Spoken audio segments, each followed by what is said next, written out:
दोस्तों सबसे पहले आप सभी को बहुत बहुत बधाई कि 2020 की न्यू एजुकेशन पॉलिसी ड्राफ्ट हो चुकी है। और बधाई इस बात की भी कि सरकार ने फिर से हमें लॉलीपॉप दिया है कि जीडीपी का 6% एजुकेशन के ऊपर खर्च होगा। अब इसमें क्या क्या चेंजेस हैं, क्या क्या बदलाव किए गए हैं, इसके बारे में बहुत सारा कंटेंट ऑलरेडी यूट्यूब पे अपलोड हो चुका है। मगर जहाँ तक बात मेरी है दोस्तों, तो मैं आज आप लोगों के लिए कंप्लीट एनालिसिस लेकर के आया हूँ इस 2020 की एजुकेशन पॉलिसी के ऊपर। मैं आज आपको बताऊंगा कि इसमें क्या क्या बदलाव किए गए हैं और ये कितना बेनिफिशियल है हमारे लिए। तो प्लीज देर न करते हुए चलिए चलते हैं अपने वीडियो की तरफ। दोस्तों सबसे पहली बात कि ज़्यादातर जो मिनिस्टर्स हैं वो चाहते हैं कि अपने देश में हिंदी का इम्प्लीमेंटेशन हो, हिंदी ज़्यादा बोली जाए। मगर ये बात सिर्फ एक आम जनता के लिए है, हम सबके लिए। जहाँ तक बात उनके अपने बच्चों की है, वो शुरू से यही चाहते हैं कि उनके बच्चे बाहर पढ़ने जाएं, बिकॉज उन्हें पता है कि इस कॉम्पिटिटिव वर्ल्ड में इंग्लिश लैंग्वेज की कितनी इंपॉर्टेंस है। दूसरा पॉइंट, एचआरडी मिनिस्ट्री का नाम चेंज करके मिनिस्ट्री ऑफ एजुकेशन कर दिया गया है। अच्छा, सबसे पहले इसका ऑलरेडी नाम मिनिस्ट्री ऑफ एजुकेशन था, जिसे राजीव गांधी ने चेंज करके एचआरडी मिनिस्ट्री किया, और अब फिर से उसका नाम चेंज करके मिनिस्ट्री ऑफ एजुकेशन कर दिया गया है। अब इसका क्या बेनिफिट है आम जनता को, इसके बारे में मुझे नहीं मालूम, ना मैं समझ पा रहा हूँ। अगर आपके बात समझ में आती है तो प्लीज कमेंट द्वारा मुझे भी बताइएगा।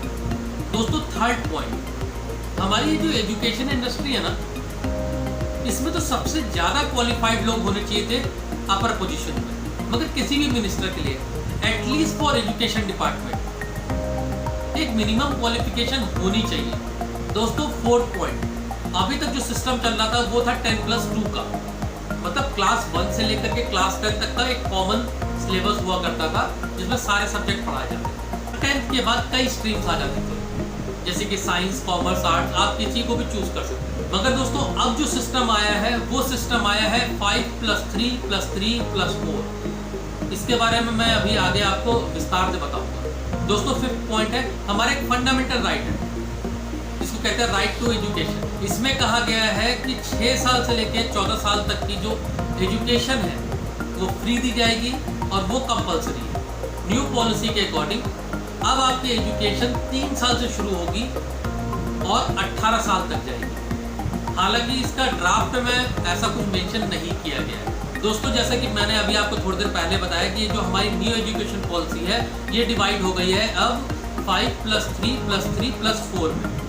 तो चलिए दोस्तों शॉर्ट में समझ लेते हैं कि न्यू एजुकेशन पॉलिसी कहती क्या है। तो सबसे पहली कैटेगरी है फंडामेंटल कैटेगरी। फंडामेंटल कैटेगरी 5 साल के लिए है, मतलब बच्चा नर्सरी से लेकर क्लास 2 तक इस फंडामेंटल कैटेगरी के अंदर में पढ़ाई करेगा। इसकी पढ़ाई एक्टिविटी बेस्ड होगी, इसमें उस बच्चे का फंडामेंटल क्लियर कराया जाएगा, जिसमें बच्चे की एज कवर होगी 3 साल से लेकर के 8 साल तक। दूसरी कैटेगरी डिजाइन की गई है जिसका नाम है प्रिपरेटरी।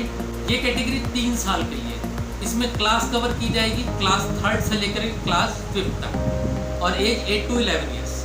थर्ड कैटेगरी है मिडिल कैटेगरी, ये अगेन 3 साल के लिए होगी, जिसमें क्लास कवर होगी 6 to 8 और एज कवर होगी 11 to 14।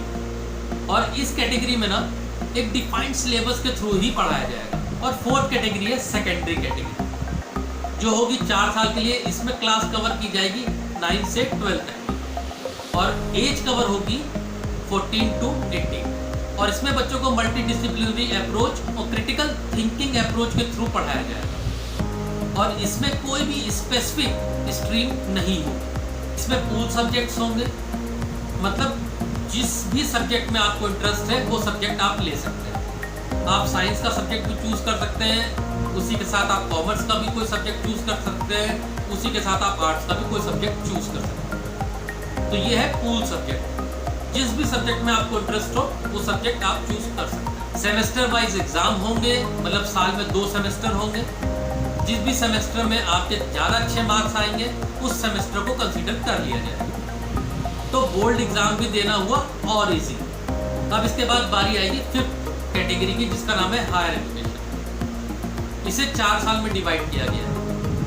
अगर आप फर्स्ट ईयर कंप्लीट करेंगे तो आपको एक सर्टिफिकेट मिलेगा, सेकेंड ईयर कंप्लीट करेंगे तो आपको एडवांस सर्टिफिकेट मिलेगा, थर्ड ईयर कंप्लीट करेंगे तो आपको बैचलर की डिग्री मिलेगी, और अगर 4th ईयर कंप्लीट करेंगे तो आपको बैचलर की डिग्री के साथ रिसर्च की भी डिग्री मिलेगी।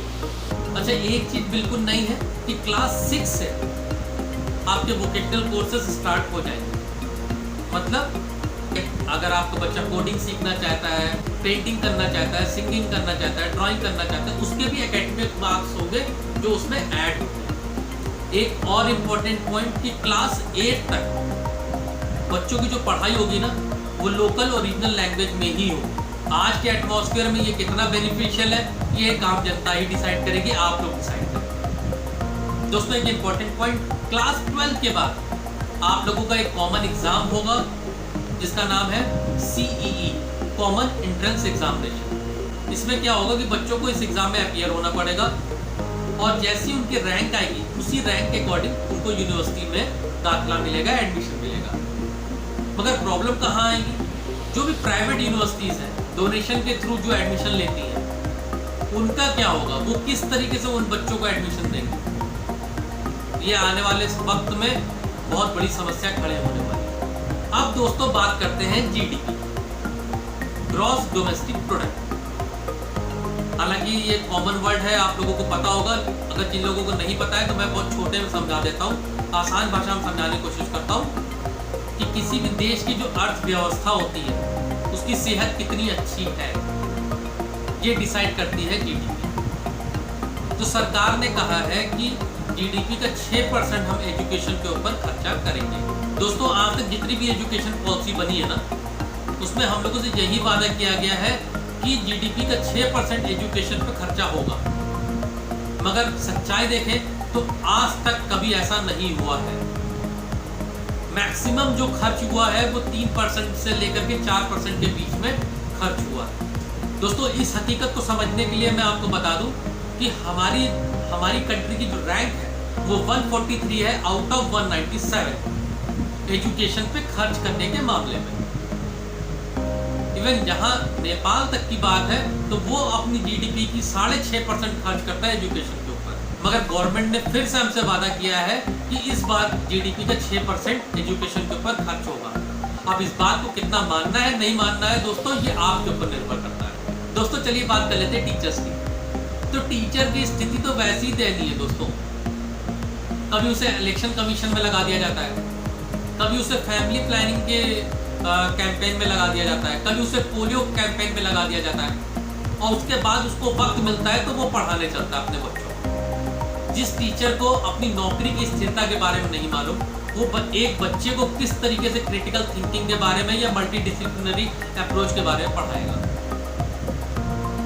दोस्तों, इस सोचने का काम आपका और हमारा है। दोस्तों, क्या लगता है क्लास 8 तक अगर बच्चे रीजनल लैंग्वेज में या लोकल लैंग्वेज में पढ़ाई करेंगे तो कहाँ स्टैंड करेंगे? मगर दोस्तों, जहाँ तक मेरी ओपिनियन की बात है तो मैं इस एजुकेशन पॉलिसी से संतुष्ट नहीं हूँ। तो दोस्तों, ये था हमारी न्यू एजुकेशन पॉलिसी 2020 का ड्राफ्ट। और अगर आपको ये वीडियो पसंद आता है तो प्लीज़ इस चैनल को तुरंत सब्सक्राइब कर लीजिए।